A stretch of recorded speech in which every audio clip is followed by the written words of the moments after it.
दर्द मिटा नहीं। तो इस प्रकार से दर्द की कौन जानता, जिसके दर्द लगा है, चोट लगी है। नहीं तो लोग मजाक समझते हैं, ये कोई रोता है क्या, ये तो पागलों का काम है, मूर्ख लोग जो रोते हैं। कई लोग ऐसे भी कहते हैं कि पाखंड करने वाले हैं जो रो रहे हैं। अरे भाई, आज की बात नहीं। जब तुम भी इसी श्रेणी में, इसी पंक्ति में आ जाओगे तो तुम्हें भी पता लग जाएगा कि प्रेम का क्या स्वरूप है और प्रेम का क्या प्रभाव है। उस प्रेम के प्रभाव में तुमको बहना पड़ेगा, अपना आपके अस्तित्व मेटना पड़ेगा। तुम क्या, भगवान स्वयं पिघल गए थे। ये जो गंगा जो बनी हुई है, भगवान के विष्णु का स्वरूप है। ये पुराणों में एक ऐसी कथा आती है, एक बार भगवान मां विष्णु ने वैकुंठ में एक गायन महोत्सव का आयोजन रखा, शास्त्र के संगीत कला का आयोजन रखा। उस समय में गाने वालों में जो है प्रथम और जिनका पहला नाम आता है, वे गंधर्व जाति है, देवताओं। जैसे अपने यहां पर जो भाट मागध वगैरह गाते हैं, ऐसे ही देवलोक में चारण जाति होती है, गंधर्व लोग। वो गाने में बड़े ही मशहूर होते हैं। तो गंधर्वों को बुलाया गया।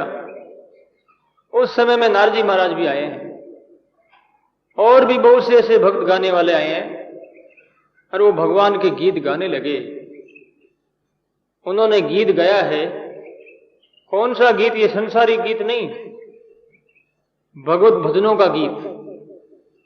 भगत से भगवान का विरह, यानी भक्तों से भगवान की दूरी।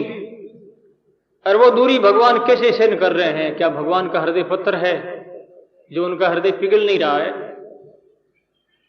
जो कि भगत तो बह रहे हैं और वो भगवान पिघल नहीं रहे। ये ऐसा हृदय यदि है तो वो भगवान का हृदय भी पत्थर है। इस बार संतों ने कहा कि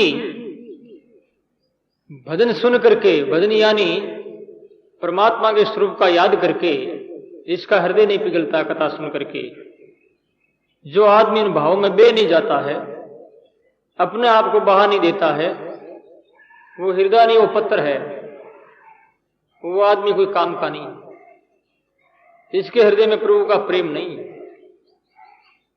जब भगवान की दूरी भक्तों से, और भक्तों के बिना भगवान कैसे रह सकते हैं, इस प्रकार से नारद जी महाराज ने राग आलाप किया। उस आलाप में भगवान पिघलने लगे। लक्ष्मी जी बैठे थे। पहले पहले भगवान के चरण पिघले, जैसे कोई एक गरम तख्ता के ऊपर आदमी को बिठाया जाता है और नीचे से आग लगा दी जाती है। इस प्रकार से भगवान विष्णु पिघलने लगे। पिघलते गए, पूरा शरीर उनका पानी हो गया, द्रवीभूत हो गए, पिघल गए। उनकी आवाज सुन करके वही पानी जो गंगा बनी, पूरा शरीर पानी हो गया। क्योंकि भक्तों का अविरह भगवान को सहन नहीं हुआ कि मेरा शरीर भी क्या काम का, जो भक्तों के लिए काम में नहीं आऊं मैं। और भक्तों की दूरी को मैं स्वीकार करता हुआ और उस दूरी को मैं सहन करता हूं। मुझे शर्म आनी चाहिए, लाज आनी चाहिए। ऐसे भगवान के अंदर भाव पैदा हो गए और भगवान बह गए। ऐसा नहीं सोचना है कि हम लोग ही बेते हैं अथवा भगत ही बेता है। भगत की अपेक्षा भगवान के अंदर दर्द बहुत ज्यादा होता है। जब भगवान श्याम सुंदर ब्रज को छोड़ करके और अपने भाई बलदेव के साथ मथुरा आ गए थे, और मथुरा में मामा कंस को मार दिया, उसके बाद में वो मथुरा पर अपने माँ बाप का मनोरंजन करते हुए काल व्यतीत कालक्षेप कर रहे थे।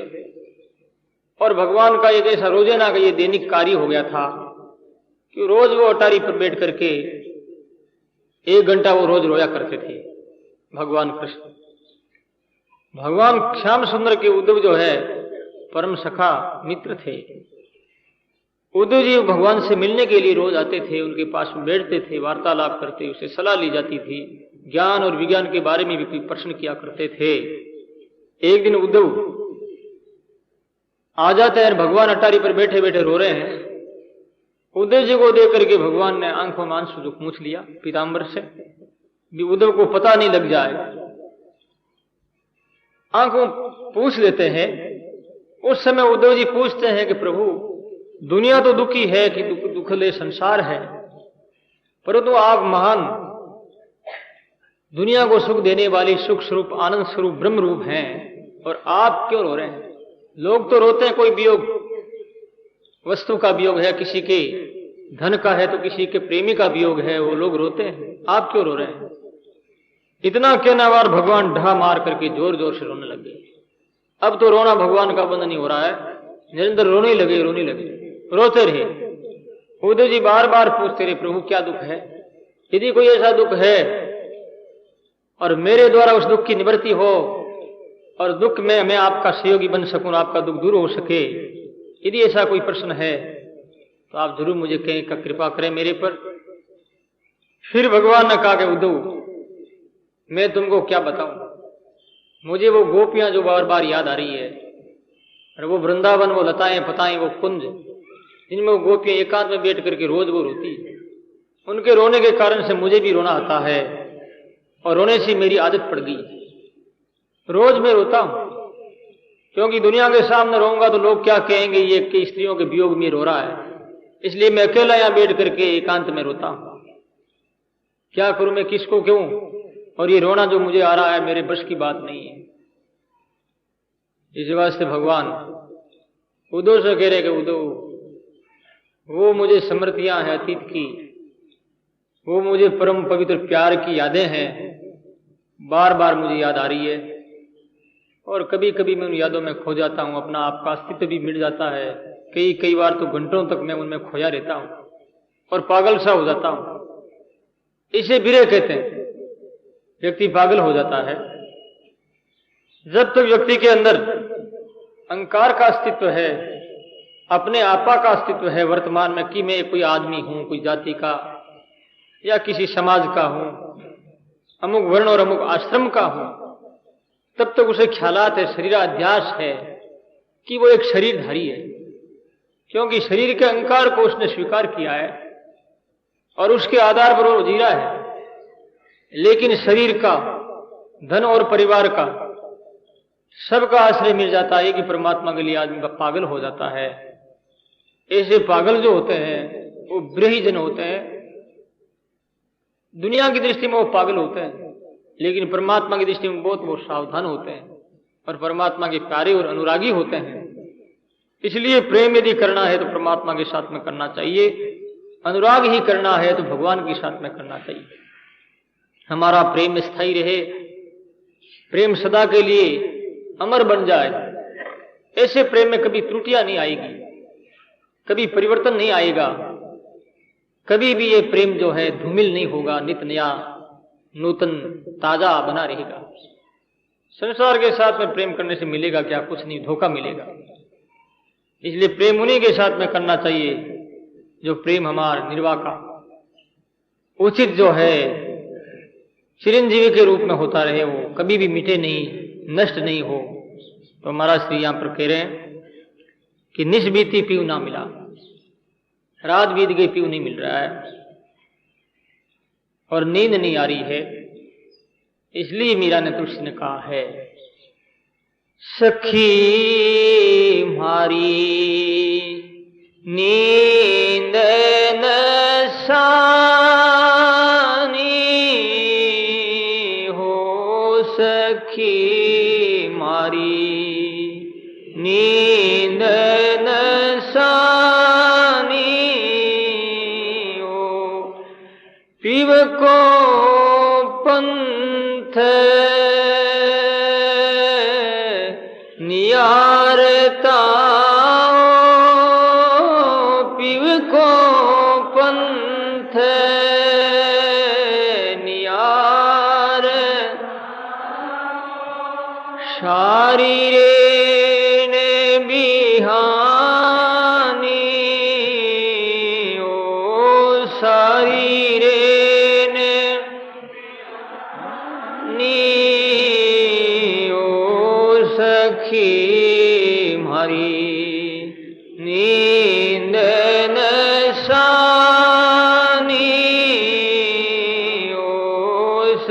सखी मारी नशानी ओ सखी मारी नींद नशानी। नींद का नाश क्यों हो गया? पिव को पंथ नियारता सारी रेन बियानी हो, सारी रात बीत गई लेकिन पिव यानी परमात्मा नहीं आई। क्या करूं मैं, किसे सुनाऊं, किसको क्यों दुख के बारे में? इस दुख का हिस्सा कौन बंटाएगा? ऐसा कोई संसार में मुझे दूसरा दिख नहीं रहा है। रात बीत गई, पी का मिलन नहीं हुआ है।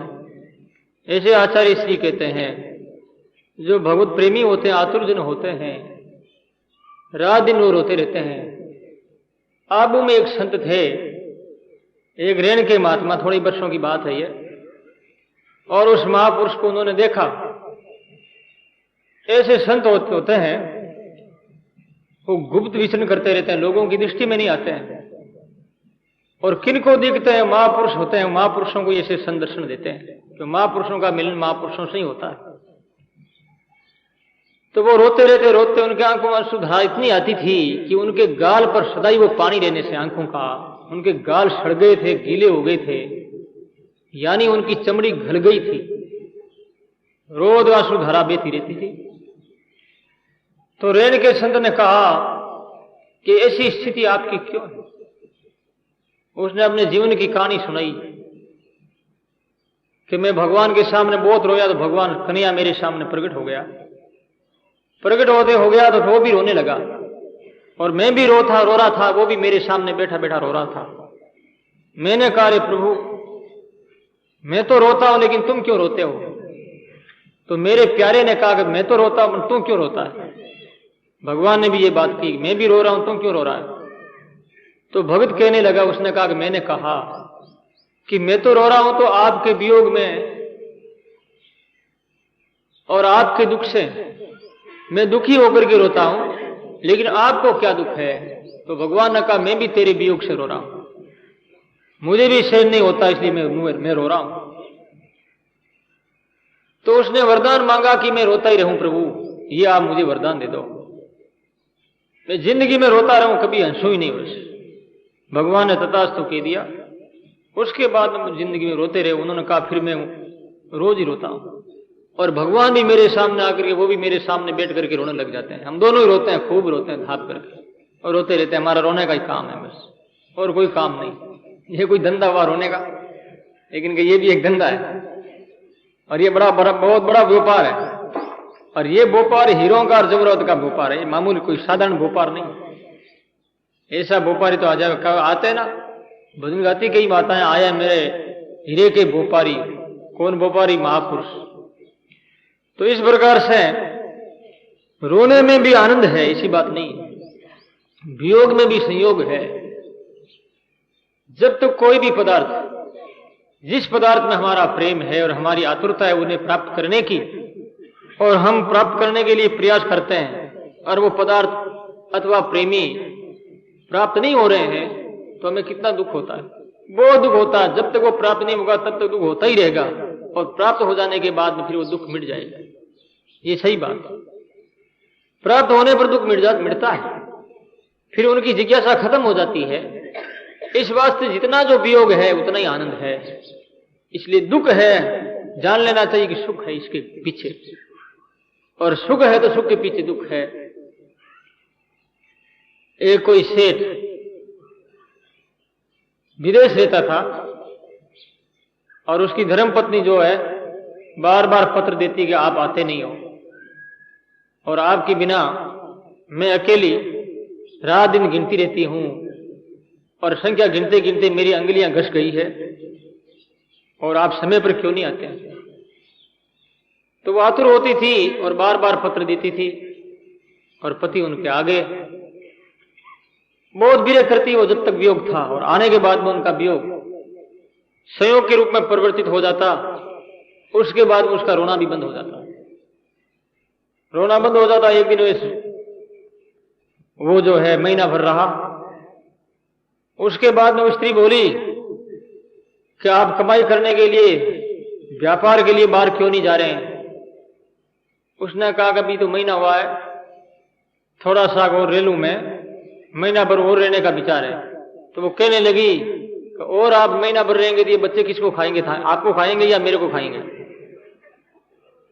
जाते नहीं हो आप। इसका मतलब क्या? जो आदमी नजदीक रहता है उसमें प्रेम नहीं रहता है। ये भगवान है ना, अपने से दूर है अभी, इसलिए अपन प्रेम करते हैं। यही भगवान हमारे सामने प्रकट हो जाएंगे तो भगवान की महिमा अपने हृदय से निकल जाएगी। क्योंकि दुर्योधन के सामने भगवान श्याम सुंदर रहते थे वर्तमान में, लेकिन दुर्योधन ने भगवान की भगवत सत्ता को स्वीकार नहीं किया। क्यों नहीं किया? कि भगवान उनके सामने वर्तमान थे और दुर्योधन की श्रद्धा उत्पन्न करने के लिए साहित्य की श्रद्धा हो जाए तो ये नरसंहार न हो और लोग सब बच सके, मरे नहीं, कोई भी माता कोई बहन विधवा नहीं हो। इसके लिए परमात्मा ने बहुत शांति के लिए प्रयास किया, लेकिन शांति नहीं हो पाई। उस समय में भगवान ने विराट स्वरूप का दर्शन करवाया है। शायद दुर्योधन चमत्कारिक स्वरूप को देख करके मान जाए, लेकिन दुर्योधन ने कहा यह तो इंद्रजाल है, ये तो कंगले लोग भी जो है जाल फैला सकते हैं, मंत्रों के द्वारा कोई आकृतियां पैदा कर सकते हैं आकाश में। इस वास्ते मैं नहीं मानता हूं कि तुम भगवान हो। दुर्योधन ने बात नहीं मानी। अर्जुन ने भी अपने भाई मानते रहे अर्जुन, तब तक अर्जुन के मन में भी ज्ञान नहीं ठहरा। ज्ञान कब ठहरा? जब अर्जुन ने मान लिया कि भगवान नहीं, ये मेरा भाई नहीं है, तो साक्षात पूर्ण ब्रह्म परमात्मा है। उसके बाद में अर्जुन ने माफी मांगी है कि मैंने कभी भी आपके साथ में जो गलत व्यवहार कर दिया है, बिना जानने के कारण से कोई गलती होगी, आप क्षमा करेंगे। फिर चारों ओर नमस्कार करने लगा वो। उसके बाद में अर्जुन के हृदय में ज्ञान ठहरा। ज्ञान तो भगवान ने पहले ही दिया था। ऐसे भी महापुरुष अपने को ज्ञान तो देते हैं, लेकिन ज्ञान हृदय में स्थान क्यों नहीं बनाता है? इस वास्ते कि हमारी उनके प्रति श्रद्धा नहीं, और मरने के बाद में ही श्रद्धा हमारी हो जाएगी। संत महापुरुष मर जाते हैं, धाम पधार जाते हैं, उसके बाद में श्रद्धा करते हैं, पूजा करते हैं, आरतियां लगाते हैं। लेकिन वर्तमान में यदि तुमने आरतियां करते तो तुम्हारे हृदय में आरतियां जगमगा हो उठती। वर्तमान में उनकी आरती नहीं की, मरने के बाद उन्हें आरती, वर्तमान में उनको गालियां देते थे, उन्हें पाखंडी बताते थे, गलत शब्दों का प्रयोग करते थे, उनके ऊपर धूल फेंकते थे, और धाम पधारने के बाद में पूजा करते हैं। तो उसके बाद फिर उससे कोई फायदा नहीं होता, जितना जो फायदा होना चाहिए वो नहीं हो सकता। इस वास्ते वो शैतानी कहने लगी कि आप जाइए। तो पहले तो कहती थी कि आइए आइए, जब सेठ आ गया है, काफी दिन रह चुका है, तब कहते हैं, कह रही है कि जाइए जाइए। इसका मतलब यह है कि पास में रहने वाले व्यक्ति से आदमी का प्रेम नहीं होता है, दूरी से ही होता है। जितनी दूरी होगी उतना ही आनंद आएगा, क्योंकि चीज के प्रति आकर्षण होता है, जिज्ञासा होती है, और वो जिज्ञासा चीज के प्रति प्रेम प्रकट कराती है। उस प्रेम व्यक्ति विभोर होकर के प्रेमास्पद में मिलने के लिए आतुर हो उठता है, और आखिर करते करते भावना रूप में होकर के वो, यानी साधना रूप में परिवर्तित होकर के, और वो साध्य में मिल जाता है। साधना, साधक, साधना और साध्य तीनों एक हो जाते हैं। इस वास्ते आचार्य श्री ने कहा है, भाव मिले पर भाव से,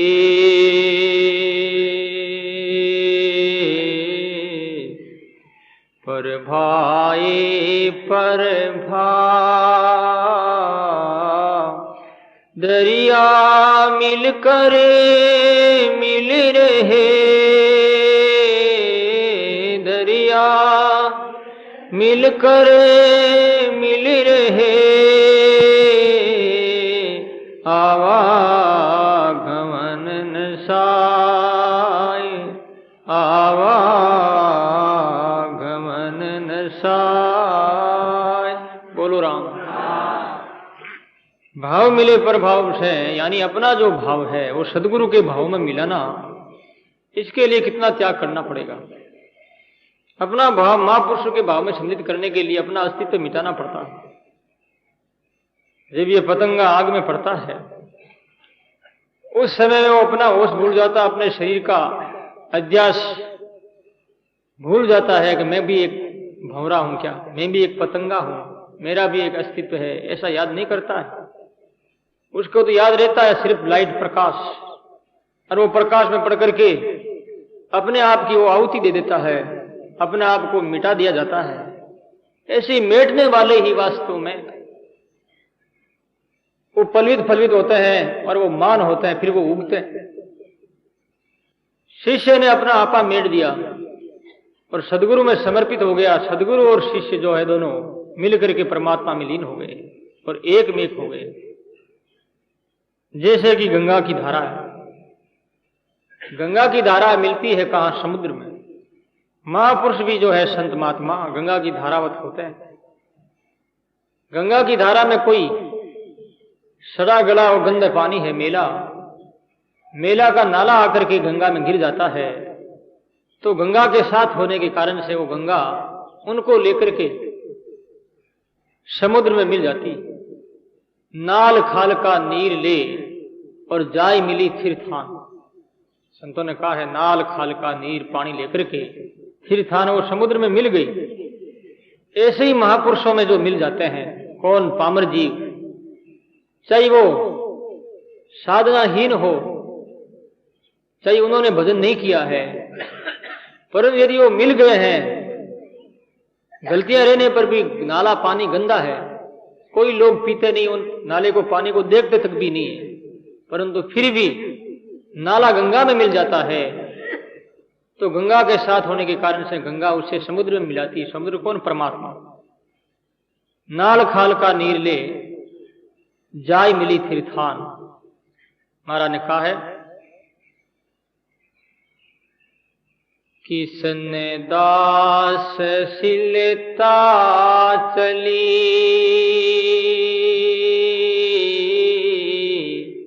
कर सागर को ध्यान,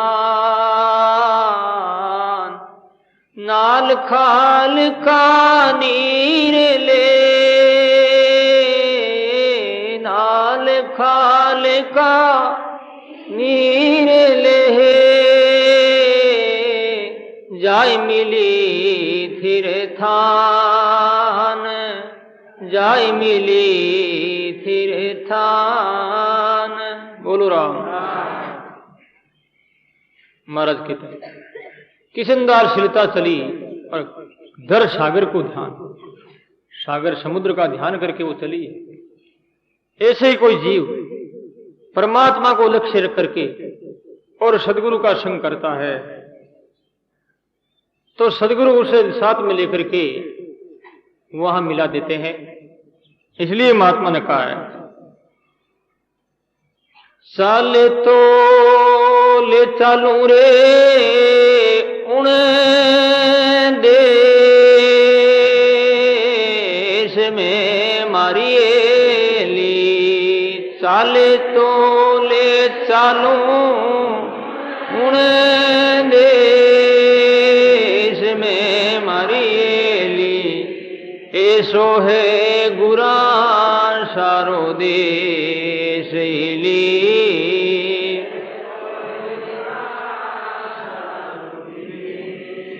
चाले तो ले चालू रे उन देश में मरिए ली, चाले तो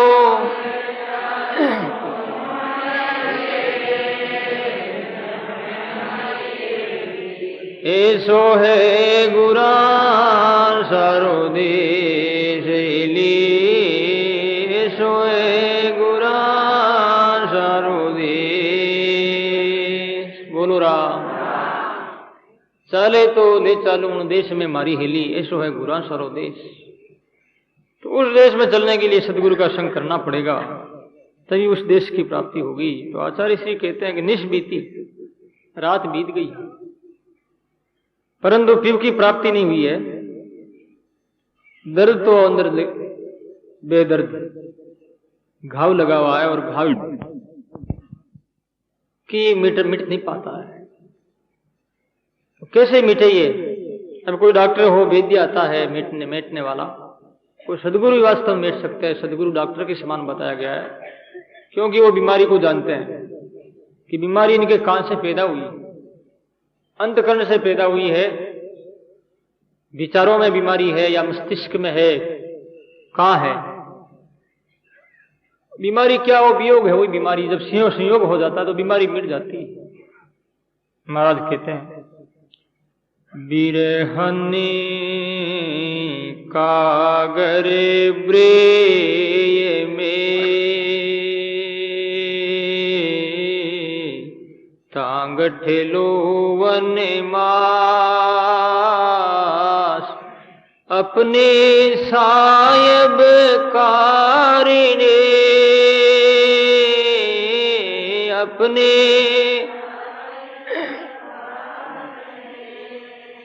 सिसके सांसों सांस सिसके सांसों सांस। बोलो राम। महाराज कहते हैं बृहन का घर ब्रह में। ब्रहीन जो है उसका घर कहाँ है, वो कहाँ रहते हैं? महाराज कहते वो ब्रह ही में उनका निवास है, ब्रह रूपी घर के अंदर ही। जिसका आग में निवास होता है तो उसे कोई ठंड मिलेगी? कभी नहीं मिल सकती, क्योंकि स्थान ही उसका आग हो गया है, रहने का निवास स्थान। ऐसे ही जो ब्रह पैदा हो रहा है, परमात्मा के वियोग में जो तड़पड़ाहट हो रही है, रो रहा है, ऐसी जगह वो स्थान है उसका, तो उसका रोना कैसे बंद हो सकता है? आग से किनारे पर आना पड़ेगा या कोई समुद्र या नदियों का पानी का सहारा लेना होगा, तभी वो आग मिटेगी, नहीं तो आग मिट नहीं सकती। उस घट में उस मनुष्य के अंदर लौ और मांस नहीं रहता है, शरीर सूख जाता है, मांस है ही नहीं, खून भी नहीं। तांग ब्रहन का गर्भरे में तांगट लोन मांस अपने साहिब कारण शिष के सामने। महाराज कहते अपने साहिब के कारण रात दिन सांसों के सांस राम राम चल रहा है, सांसों के साथ खूब जाप हो रहा, ध्यान हो रहा, क्योंकि परमात्मा के मिलन की बड़ी उत्कंठा है और मिलाने में साधना ही सर्वोपरि है। इसलिए साधना को अपना करके, साधना में गतिमान होकर के अपने आप को अर्पित करता हुआ साधना में आगे बढ़ रहा है, चलता ही रहा, रात दिन भजन करता है।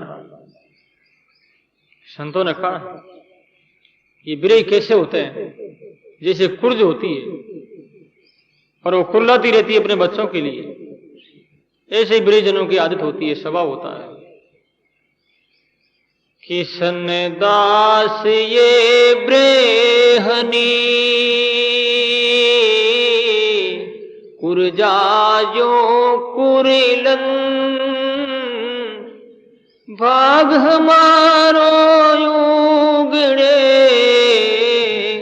कबू पदारे कंत कबू पदारे कंत। किशनदास या ब्रणी कुरजा जो कुरलन, जैसे कुरजा कुछ कुरलाती रहती है, ऐसे वो रोते हैं। भाग हमारा उगड़े, भाग्य कब उदय होगा जो भगवान आएंगे मेरे घर, इस वास्ते वो रोते रहते हैं। परंतु ये ब्रहणी दुनिया के सामने कैसे व्यवहार करती है? महाराज कहते हैं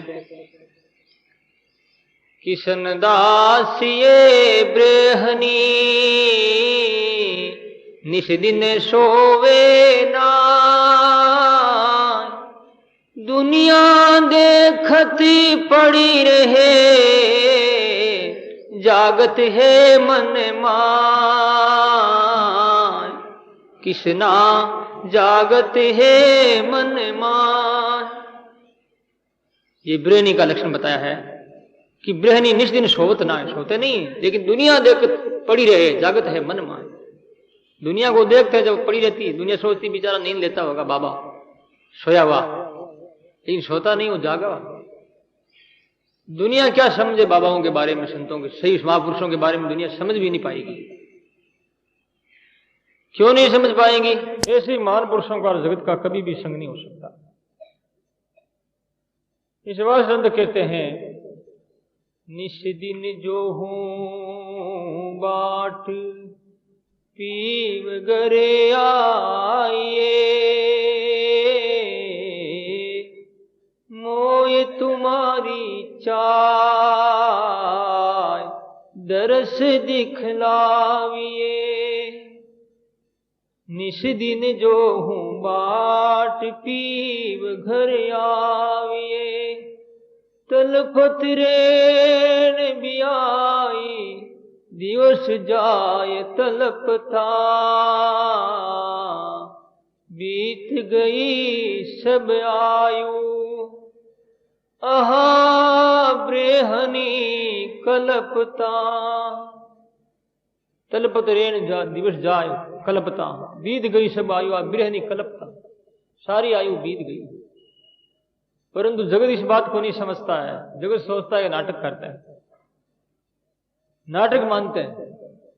और वैसे देखा जाए तो अच्छी बात है, जितना ही जो व्यक्ति जो भगवान का प्रेमी है, जो पर्दा के पीछे रहता है, दुनिया के सामने कभी भी प्रकट नहीं होता है कि मैं भगत हूं, वो सबसे अच्छा भक्त माना गया।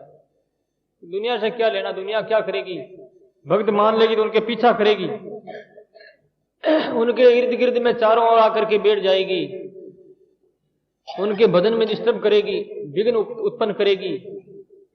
इस वास्ते जितना छिपा हुआ गुप्त रहता है उतना और भी अच्छा है। एक राजा गुप्त ध्यान करते थे भगवान का, बहुत भजन करते थे वो। रानी बार बार कहती कि आप राम राम किया करो, सत्संग में जाया करो, पतिदेव ये बात तो आप हमारी मान लीजिए। लेकिन वो कहते थे कि तू ही कर, भजन तेरे को ही सौंपा, मेरे को नहीं सौंपा, मैं नहीं करता। लेकिन अंदर से वो बहुत जाप करते थे, पतिदेव ये बात तो आप हमारी मान लीजिए। लेकिन वो कहते थे कि तू ही कर, भजन तेरे को ही सौंपा, मेरे को नहीं सौंपा, मैं नहीं करता। लेकिन अंदर से वो बहुत जाप करते थे, खूब राम राम रटते थे। एक दिन की बात है, रात्रि के सवेरे सवेरे उठो, क्योंकि स्वभाव होता ना आदमी का नेचुरली, वो छिपा नहीं रह सकता, आखिर में कभी कभी प्रकट होता है। भजन करे पाताल में प्रकट हो आकाश।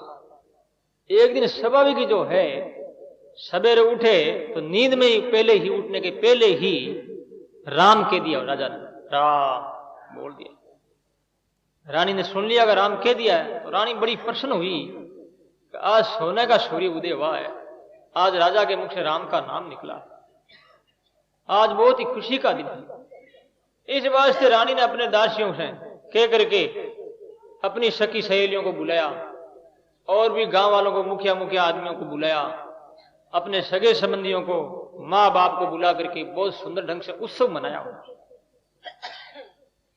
बाजा बाज रहे, नर्तकियां नाच रही है, पुष्पों की वर्षा हो रही है, नगाड़े बज रहे हैं, बड़ा सुंदर उत्सव था।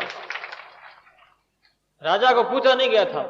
राजा ना कहे रानी ये उत्सव किस बात का, कि आज मुझे बहुत खुशी है कि रात्रि में आपने राम का नाम लिया था, आपके मुख से राम निकल गया। राजा ने कहा कि मेरे मुख से राम निकल गया, कि हाँ बिल्कुल आपके मुख से राम निकला, कि मेरे मुख से राम निकल गया, कि राम के सिर छोड़ दिया राजा ने उसी समय, कि तेरे को मालूम पड़ गया है, अब निकल गया तो निकल गया बस, अभी शरीर में नहीं रहेगा। क्योंकि जब तक राम गुप्त था तब तक शरीर में था, और राम प्रकट हो गया तो इस शरीर से फिर रह करके राम क्या करेगा। राजा ने कह करके शरीर छोड़ दिया। इतना गोपनीय भजन करते थे। तो कई लोग ऐसे भी होते हैं, किसी को पता नहीं लगने देते और अंदर ही अंदर भगवान का भजन करते हैं। वो छिपे हुए गूदड़ी के हीरे होते हैं, भगवान के लाडले होते हैं। तो जितना ही जगत से छिपा हुआ रहे उतना अच्छा है। इस वास्ते महाराज कहते हैं कि उसके घर का जो ब्रह, यानी उसका घर जो है ब्रह ने निवास कर लिया है, अपने साहिब के लिए रात दिन सासु सास नाम जप करते हैं। बैकुंठ में एक बार की बात है, नारद जी महाराज से भगवान बोले, नारद जी प्रेमी भक्तों के क्या लक्षण मैं आपको बताता हूं, ब्रिजन को क्या लक्षण होते हैं। नारद जी महाराज को लेकर के भगवान श्वेत द्वीप में आए। जैसे ये जम्बू द्वीप है, जम्बू द्वीपे भारतवर्ष से, अपन जो भारतवर्ष जो ये देश है, ये जम्बू द्वीप में आए। ऐसे 9 द्वीप है जिसमें एक श्वेत द्वीप भी है। तो श्वेत द्वीप में एक भगवान ठाकुर जी का मंदिर था। तो ये कोई गृहस्थ परिवार ऐसा था, रोजाना वो दर्शन करने के लिए जाते थे। एक दिन क्या वो देरी हो गई और समय पर वो जा नहीं पाया, तो ठाकुर जी का द्वार बंद हो गया। बंद हो गया तो उसने कहा कि भगवान का मंदिर में, ठाकुर जी का जो मंदिर है वो बंद हो गया, खुला है, वो कह दिया वो तो बंद हो गया। कहते उसने शरीर छोड़ दिया। इतना विरह था कि भगवान का दर्शन नहीं हुआ आज। उसके बाद में उसकी स्त्री आई दर्शन करने के लिए, पीछे पीछे चल रही थी, बच्चे वगैरह। तो वो भी पूछने लगी भगवान का मंदिर खुला है या बंद है? तो बोले कि खुला क्या, तेरा पति मर गया। उसने कहा पति को तो जाने दो, पहले परम पति को बताओ आप, भगवान का मंदिर खुला या बंद है। तो कह दिया कि वो तो बंद हो गया, वो भी मर गई। उसके बाद उनके 2 लड़के आए दर्शन करने के लिए, वो भी भगवान से सहन नहीं, वियोग सहन नहीं हुआ, वो भी मर गए। 4 जीव थे, चारों ही मर गए। सब हो गया उसका। उसके बाद में जो थोड़ी देर में जब मंदिर का पट और खुला और भगवान के जो है ढाल और टिकोरी बजने लगे तो उनकी आवाज सुनी तो चारों के चारों जिंदे हो गए। नारद जी महाराज से भगवान ने कहा, भगवान कहने लगे नारद जी देख लो, मर गए मेरे वियोग में, और जब आवाज आई जिंदे हो गए। ऐसे ही विरहों का जो स्वरूप होता है। तो महाराज श्री यहां पर कहते हैं कि बिरन का गर्भ में ता गट लोन मास, उनके सिर में खून और मांस नहीं रहता, हड्डियां रहती है। अपने पीऊ के कारण शिष्य के सांसों सांस, रात दिन नाम जाप होता, ध्यान होता है। तो नारद जी ने जब ये आंखों देखा हाल, प्रगट जो दृश्य देखा है, बड़े प्रसन्न हुए और भगवान से बोले कि महाराज आपके भक्तों की तो महिमा अनंत अपार है, कोई पार नहीं पा सकता। क्योंकि ऐसे जैसे भारत वैसे बहुत से देश है, पता नहीं भगवान की कैसे प्यारी लाडले। और इसी विदेश में भी बहुत से ऐसे भक्त हैं जो गुप्त रहते हैं, कोई पता ही नहीं किस देश में रहते हैं, किस देश में रहते हैं, किस प्रांत कौन गांव, जहां कहीं भी है वो, और वो गुप्त रहते हैं और भगवान का भजन करते हैं। तो अब समय हो गया, आज इतना ही। शूरवीरता के बारे में, शूरवीरता का तात्पर्य क्या है? जीवन में कोई भी प्रगति का कार्य करता है और उसमें अपने होश को नहीं भूलता है, निराश नहीं होता है, और उस पथ पर वो आगे बढ़ता रहता है। जिसके जीवन में निराशा का स्थान नहीं है, ऐसे व्यक्ति ही अलौकिक और पारलौकिक दोनों ही क्षेत्र में सफलता अर्जित कर सकता है। ये चींटी जो ऊपर चढ़ती है वृक्ष के ऊपर, बार बार हवा लगती है, नीचे गिर जाती है, और फिर वो चढ़ती, फिर हवा लगती है, नीचे गिर जाती है, लेकिन चढ़ना ही उसका कार्य है। उसका एक ही एम है कि ऊपर मैं चढ़ जाऊं। आखिर करते करते चढ़ जाती है और वो फल के लग करके, फल के रस को वो फिर रसास्वाद का आनंद लेती। ऐसे जीवन में साधना मार्ग में जो कठिनाइयां और ऐसी प्रतिकूल परिस्थितियां हैं, वो परिस्थितियां हमारी मन की मानी हुई परिस्थितियां हैं, परमात्मा ने नहीं दी है, किसी और व्यक्तियों ने नहीं दी है, हमारी भूल ने दी है, हमारी मूर्खता नहीं, अज्ञान ने ही ये परिस्थितियां खड़ी की। यदि प्रभु की बनाई हुई परिस्थितियां हो तो ये हवा पानी आकाश, ये जल अग्नि पृथ्वी, ये सब के लिए परमात्मा ने बराबर दिए हैं। लेकिन कई लोग इन हवा से दुखी हो रहे हैं तो कई लोग सुखी हो रहे हैं। जैसे कि अभी ये वर्तमान में बहुत अधिक वर्षा और तूफान के कारण से ये पांडाल नीचे गिर गया। अब ये लोग दुखी हो सकते हैं कि भी पांडाल नीचे क्यों गिर गया, लेकिन जो वर्षा हुई है, पता नहीं कितने ही लोगों के जिंदगी को देने वाली ये वर्षा, कितने ही लोगों को जो है अन्नदान देकर के जीवन दान देने का कार्य कर रहा है, और निश्चित ये कर रही है। तो कुछ प्रतिकूलता आती है तो अनुकूलता भी आती है। ऐसी बात नहीं है कि हमारे जीवन में सदा ही हम चाहें वैसा हो। जो आदमी जैसा चाहता है उसके अनुसार वैसा तो कभी हुआ ही नहीं आज तक भी। भगवान राम और कृष्ण के जीवन में भी, तो कि राम के पिता दशरथ के जीवन में भी कभी भी अनुकूलता के वातावरण एक जैसा नहीं रहा। दशरथ जी महाराज ये नहीं चाहते थे कि भगवान राम का मेरे से वियोग होकर के भगवान जंगल में वन वन में भटक रहे, और सीता जो है जानकी उसका रावण हरण कर ले, और भगवान राम और लक्ष्मण जीवन में दुख का जीवन व्यतीत करते रहे। और लक्ष्मण को मूर्छा आ जाए और मैं मर जाऊं, ऐसा दशरथ जी ने नहीं सोचा था। लेकिन नहीं सोचने पर भी दशरथ के जीवन में दुख आया। इसलिए ऐसी घटनाएं आती रहती। ऐसी घटनाओं का मुकाबला करने के लिए मन में आदमी को संतोष रखना होगा, अपने धैर्य में शांति को बनाए रखना होगा, हृदय को विशाल बनाना होगा कि मैं एक साधक हूं और ये मेरे जीवन में ये चीजें आ रही है प्रतिकूल, तो ये भगवान की कोई प्रसादी भेजी हुई है, परमात्मा की प्रसादी मान करके उसका भोग कर लेना चाहिए, नहीं कि उससे दुखी होकर के साधना को छोड़ना। जैसलमेर में एक पास में कोई महात्मा थे, मैंने सुनी हुई कहानी है, कहानी वास्तव में सही है कि ये कोई बड़े पहुंचे हुए क्षत्रिय और ब्रह्मनिष्ठ महान पुरुष पहाड़ की गुफा में सदा ही वो तपस्या में रत रहते थे और उनके प्रारब्ध के ऐसे कर्म, रोजाना उसे बुखार आते थे, समय पर वो बुखार आता था। एक दिन जैसलमेर नरेश महाराज उस महापुरुष का दर्शनार्थ वहां पहुंचे तो महापुरुष ने देखा कि ये कोई नरेश आ रहे हैं मेरे से वार्तालाप करने के लिए, तो उस महापुरुष ने अपना बुखार गूदड़ी के अंदर प्रवेश करा दिया, जो ओढ़ने के लिए फटी टूटी गूदड़ी होती है, बिस्तर जिसे अपन रजाई कहते हैं, रजाई में रख दिया बुखार को, कह दिया भैया तुम रजाई में रहे, मैं महाराज से बात नहीं कर लूं तब तक तुम यहां पड़ा रहे, बातचीत हो जाएगी उसके बाद में तुम पुनः जो मेरे शरीर में प्रवेश कर लेना, क्योंकि मेरे प्रारब्ध है, मुझे भोगना है। महाराज वहां आए, बात करने के लिए नमस्कार प्रणाम किया है, उसके बाद में बातें चालू होती सत्संग विषय की। तो गूदड़ी जो थी पड़ी पड़ी हिल रही थी, क्योंकि उसके अंदर बुखार था, वो बुखार बार बार उस गूदड़ी को ऊंचा और नीचा चंचलता वश वो उसको ऊपर नीचे कर रहा था। महाराजा ने देखा कि ये क्या चीज है, गूदड़ी दिख रही, या तो कोई आदमी नहीं दिख रहा, अंदर कोई सोया हुआ भी, ऐसा कोई पशु पक्षी भी नहीं दिखाई दे रहा है, ये गूदड़ी क्यों हिल रही है। बातचीत हो जाने के बाद में नरेश ने पूछा कि गुरुदेव ये गूदड़ी जो हिल रही है क्या कारण है।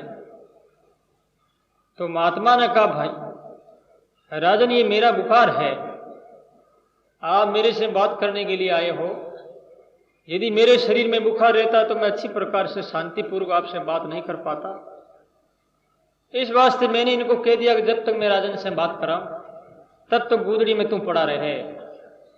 तो इस वास्ते ये गूदड़ी में पड़ा बैठा है बेचारा, और बुखार में तो स्वाभाविक चंचलता होती है, इसलिए ये चंचलता बस अपनी बॉडी को इधर उधर घुमा रहा है सूक्ष्म रूप से, इस वास्ते ये गूदड़ी हिल रही है। महाराज ने कहा महाराज जी आप तो पहुंचे हुए महान पुरुष है, अपने बुखार को आप दूर फेंक सकते हैं, सब कुछ कर सकते हैं, इतने मान समर्थ होते हुए भी आप बुखार को फिर पुनः अंगीकार क्यों करते हैं, उनमें प्रवेश के लिए आप आज्ञा क्यों देते हैं। उस समय उस महात्मा ने उत्तर दिया राजन मेरा प्रारब्ध अभी अविशेष है और ये कर्म मुझे इसी जन्म में भोगना है, इसी जन्म में मैं भोग लूंगा तो मुझे फिर पुनः दूसरा जन्म लेना नहीं पड़ेगा, नहीं तो एक जन्म मेरा और होगा। इस वास्ते ये बुखार की कोई गलती नहीं है, बुखार तो बेचारा निमित्त बना है, मेरे कर्म ही मुझे भोग के रूप में इस बुखार को दिया है, तो बुखार तो मेरा दोस्त है, मित्र है, ये परिस्थिति मेरे लिए अनुकूल है, प्रतिकूल नहीं है। अब विचार करिए आप, एक बुखार जैसी प्रतिकूल परिस्थिति को भी अनुकूल मान करके और महात्मा लोग जो है उसे सहर्ष गले लगाते हैं और उनसे आए हुए दुख से कभी विचलित नहीं होकर के परमात्मा पद का कभी भी जो है उससे अश्रद्धा विश्वास नहीं करते हैं, सदा ही मार्ग पर आरूढ़ होते हुए आगे ही बढ़ने जिनका काम है। आध्यात्मिक एक धारा है, उस धारा में जिस व्यक्ति को रस आ जाता, आनंद आ जाता है, फिर वो धारा से कभी भी अलग थलग नहीं होता, कभी विचलित नहीं होता है, उस धारा में लगा रहता है। इस वास्ते यही शूरवीरता है। आचार्य श्री कहते तुम राम राम करते हो, साधना करते हो, लेकिन साधना का तुम त्याग मत करो, कभी भी जीवन में निराशा का स्थान मत दो, निराश होने की कोई आवश्यकता नहीं है। तो महाराज श्री कहते हैं दरिया शस्त्र बांध करे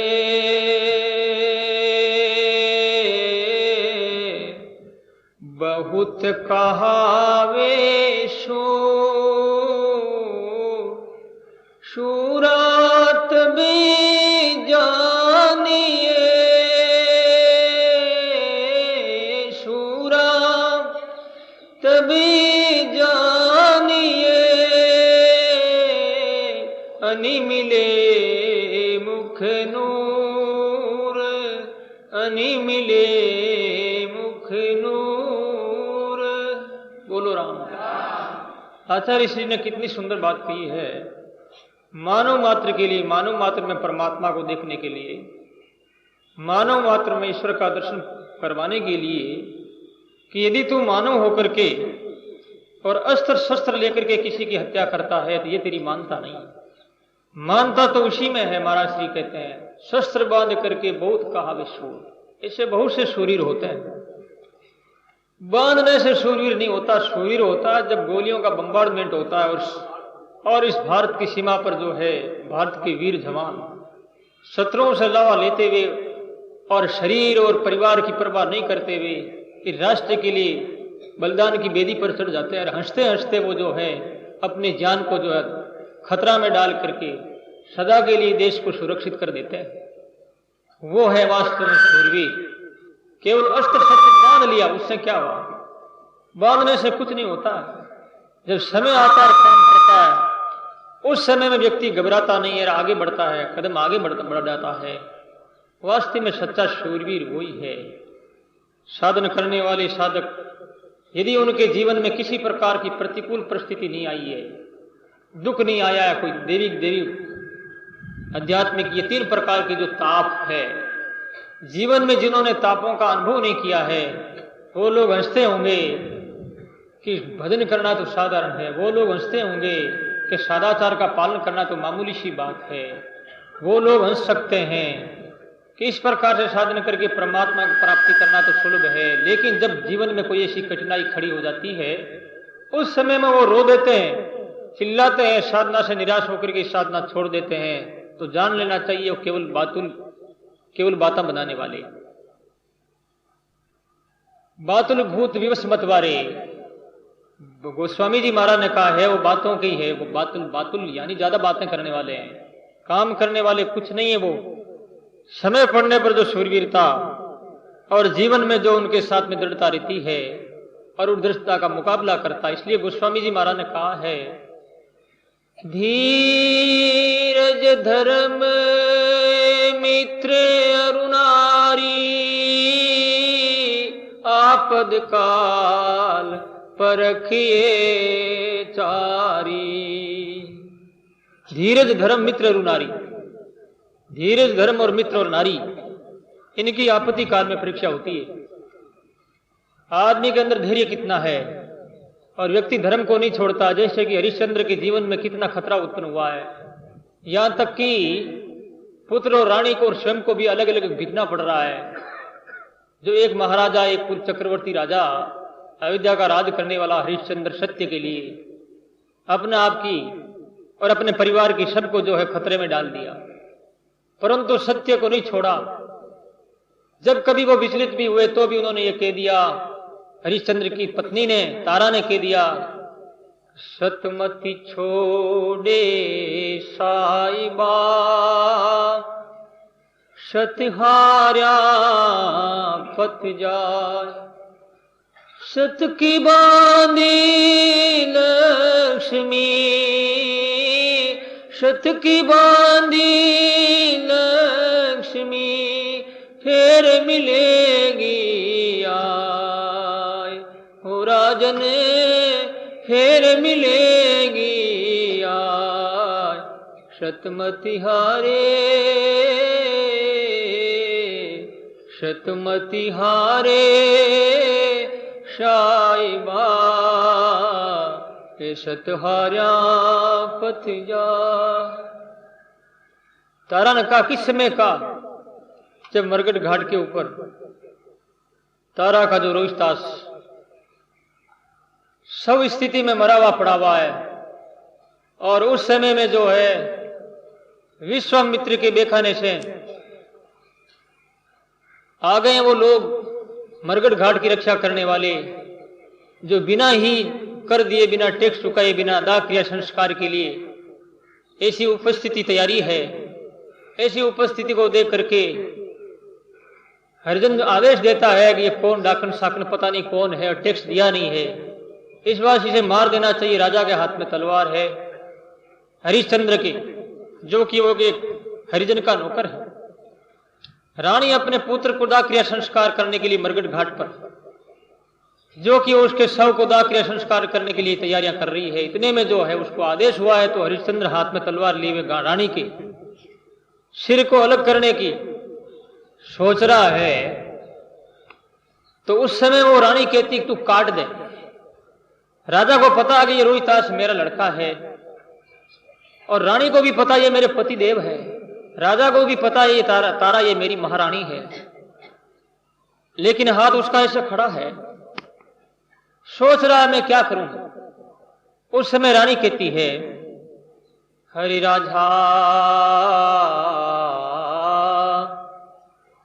तुरंत तलवार उबारो, झटका से शीश उतारो। झटका से शीश उतार दो आप, अब डरने की कोई बात नहीं है। जब वो राजा तलवार का वार करने लगा, उस समय में ब्रह्मा विष्णु महेश भगवान प्रकट हो गए, और प्रकट हो गए, राजा का हाथ पकड़ लिया, तलवार को पकड़ लिया। तलवार को पकड़ते राजा की आंखों में अश्रु धारा, रानी और वो रोहितास जिंदा हो जाता है। पुनः वो परिस्थिति खड़ी हो जाती है जो पहले वाली, जो चक्रवर्ती राजा है, उनके शरीर सुंदर बढ़िया जो है बढ़िया शरीर हो जाता है। और वो वरदान मांगने के लिए कहते हैं, उन्होंने यही वरदान मांगा कि दुखी दुनिया के अंदर जो दुखी वो सब सुखी हो जाए, यही वरदान। और ये मांगा कि आइंदा से आप किसी को सताना मत। यदि आप लोग भक्तों को सताएंगे, सत्यवादियों को सताएंगे, तो कोई भी सत्य का पालन नहीं करेंगे। और कलयुग तो ऐसा आने वाला, इतने लोगों में सहन शक्ति नहीं है। इस वास्ते ये वरदान मैं चाहता हूं कि भक्तों को आप दुख नहीं दे। राजा हरिश्चंद्र ने ये मांगा। तो परिस्थितियां आती है, बड़े बड़ों के सामने बड़ी परिस्थितियां आई, छोटों के सामने छोटी परिस्थितियां आती है, लेकिन वो घबरा करके सत्य से कभी दूर नहीं हुए हैं। सदा ही सत्य के साथ उनका प्रेम रहा है, सत्य के साथ में जुड़े रहे हैं, कभी भी सत्य से नफरत नहीं किया। आज थोड़ा भी हमारे मनोनुकूल कोई बात नहीं होती, वातावरण खराब हो जाता है, तो हम त्याग कर देते हैं, परिवार का त्याग कर देते हैं, समाज का, और त्याग कर देते हैं इस राष्ट्र का भी। राष्ट्र भी धेड़ में जाओ, अपने को क्या लेना देना है, अपने आप की सुरक्षा होनी चाहिए। ऐसे आज के जन्म जमाने में वर्तमान समाज की जो परिस्थितियां बता रही है, वो क्रिया के रूप में, भाव तो बताए नहीं जाते हैं, भाव तो लोगों के अंदर है, लेकिन भावों का जो एक्टिंग होता है, भावों का जो साकार मूर्त है, वो उनकी क्रिया है, वो उनकी एक प्रक्रिया है, उनका एक कार्य रूप है, जो वो कर्म करते हैं, कर्म छोड़ते हैं, वही उनके भाव थे। कहने का तात्पर्य यह है कि दुख में ही आदमी घबरावे नहीं। सुख हर से ही जड़, दुख बिल खाही, और दोई सम धीर धरे मन माही। दोई सम धीर धरे मन माही। सुख हर से जड़, जड़ व्यक्ति होता है, मूर्ख जिसे कहते हैं, जड़ता पत्र जैसा जिसका हृदय, जिनमें भावुकता नहीं है, जिस व्यक्ति में चेतनता नहीं है, जिसमें परमात्मा का जो साकार श्री विग्रह जो है सजीव नहीं है, ऐसे व्यक्ति जो है दुख में घबरा जाते हैं, सुख में बड़े राजी होते हैं, तालियां पीटते हैं। महाराज कहते हैं वो जड़ है। दोई सम धीर धरे मन माई, दोई को सम मान करके धीर धारण करते हैं, ऐसे व्यक्ति बिरले होते हैं। इस वास्ते क्योंकि ये पाप और पुण्य दोनों का मिश्रित हुए हैं, इन मिश्रण से ही तो ये मानव तन प्राप्त हुआ है। आज हमें ये पाप पुण्य दोनों के कारण से मिला है। यदि सच्चा पुण्य होता तो ये मनुष्य ही नहीं मिलता, स्वर्ग में रहते, और हमारी तपस्या और भजन होता तो बैकुंठ में रहते, या आने की कोई बात ही नहीं थी। और पाप होता तो 84 में चले जाते, केवल पाप नहीं था। इस वास्ते ऊर्ध्वं गच्छन्ति सत्वस्सा मध्य तिष्ठन्ति राजसा जगन्य गुण वृत्तिस्ता अधो गच्छन्ति तामसा। श्रीमद् भगवद गीता में भगवान कहते हैं ऊर्ध्वं गच्छन्ति सत्वस्सा, यानी सत्वस्त व्यक्ति जो है सात्विक विचारों वाले होते हैं, सतोगुणी होते हैं, वो स्वर्ग में जाते हैं। और रजोगुणी जो होते हैं वो मनुष्य योनि में जन्म लेते हैं, और तमोगुणी होते हैं वो नरक में और कीट पशु कीटनी इत्यादि जो है पशु योनि में चला जाता है। इस वास्ते ये मिश्रण कर्म के द्वारा ये मानव तन प्राप्त हुआ है। अब हमें ये चाहिए कि हम इन मिश्रण कर्म को भी खत्म करते हैं, रजोगुण को भी और सतोगुण को भी। सतोगुण से आदमी देवता बनेगा, स्वर्ग में जाएगा, ब्रह्मलोक में ब्रह्मा बन जाएगा, ब्रह्मलोक में और भी कोई वहां पर योनि प्राप्त करके अधूरी अवस्था को, अधूरी साधना को पूरी करना चाहेगा। लेकिन ये नहीं, संत कहते हैं, शास्त्र कहते हैं, गीता कहती है त्रिगुण्य विषय वेदा, तू इस 3 गुणों से ऊपर उड़ जा।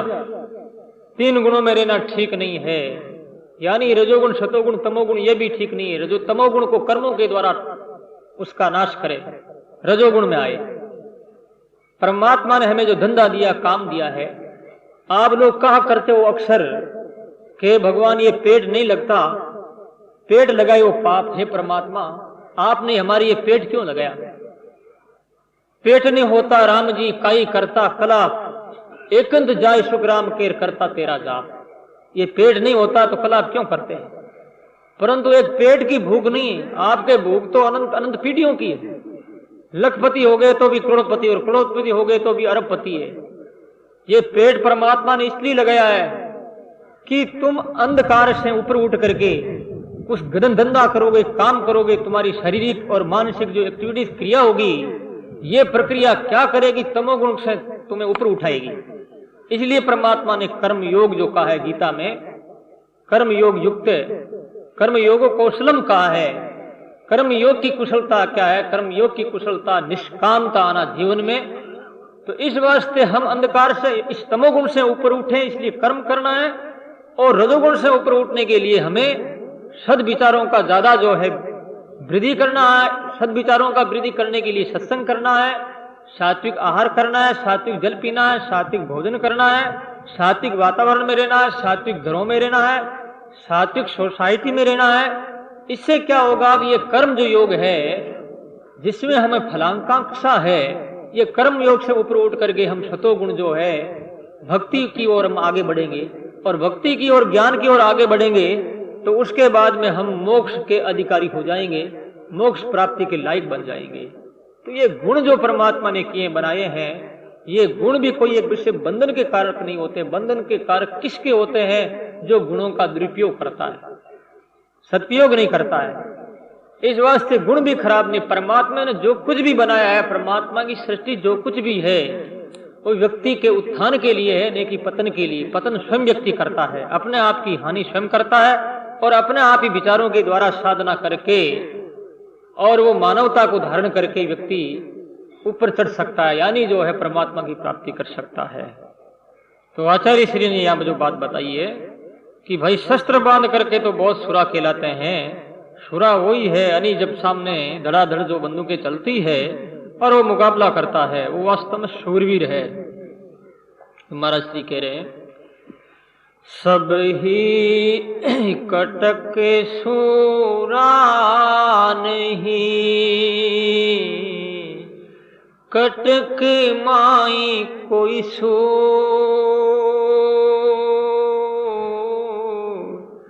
दरिया पड़े पतंग जो, जब बाजे रन तोर, जब बाजे रन तोर। बोलो राम। कटक कहते हैं फौज को, सेना को। सेना में सभी शूरवीर नहीं होते, सभी कटक सूरा नहीं। सूर एक कोई होता है कटक फौज में, सूरा कोई बिरले ही होते हैं। कटक माई कोई सूर होता है, यानी राष्ट्रपति के द्वारा जो किसी को वीर चक्कर मिलता है तो सबको नहीं मिलता है, कोई बिरलों को ही मिलता है, जिन्होंने अपने जीवन का बलिदान करना सीखा है, जिन्होंने इस राष्ट्र से समाज से प्रेम किया है, जिस व्यक्ति ने इस महत्व को समझा है, अपना आपका जो है न्योछावर कर दिया है, बलिदान की बेदी पर चढ़ गए हैं, उन्हें को मिलता है। ऐसे ही भजन ध्यान में जो आदमी शूरवीर होता है, बढ़ता रहता, परवाह नहीं करता, रात निकलती पूरे भजन में, दिन भी निकलता है भजन में, लगातार कंटिन्यू सांसों सांस राम राम चलता रहता है, वो शूरवीर होते हैं। थोड़ी सी परिस्थितियों से हम घबरा जाते हैं, राम राम करना छोड़ देते हैं, शुभ काम करना छोड़ देते हैं कि हे परमात्मा, हमने तो बहुत किया है और हमारा बच्चा भी निरोग नहीं हुआ है, अभी हमारे अनुकूल परिस्थिति भी नहीं आई है, राम जी तू क्या को राम जी है, थारे लारे धूल फेंकू मैं तो, काटी काई होगी कर कर। ये निराशा,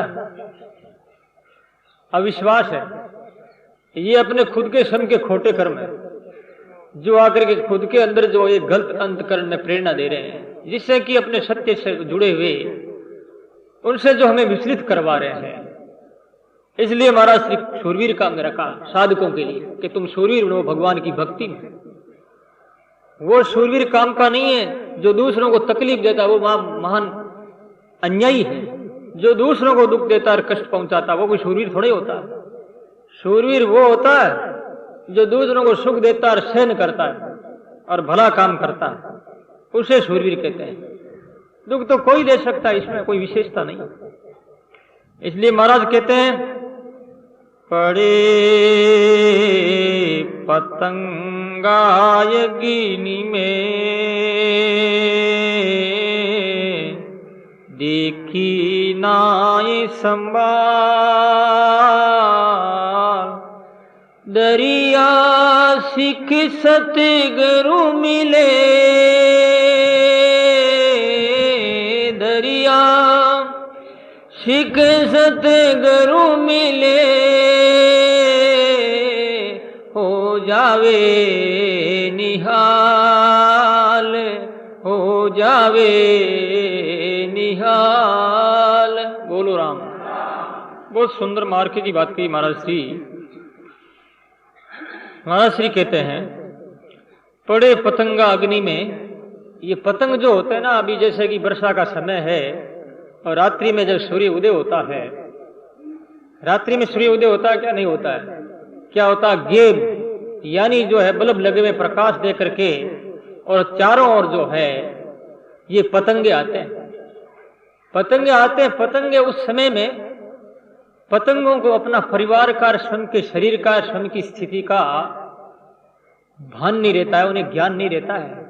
उनके दृष्टि में एक ही भाव है कि वो बल्ब, ये प्रकाश जो दिख रहा है टिमटिमाता हुआ, ये लाल लाल, यही मेरा स्वरूप है और यही मैं हूं।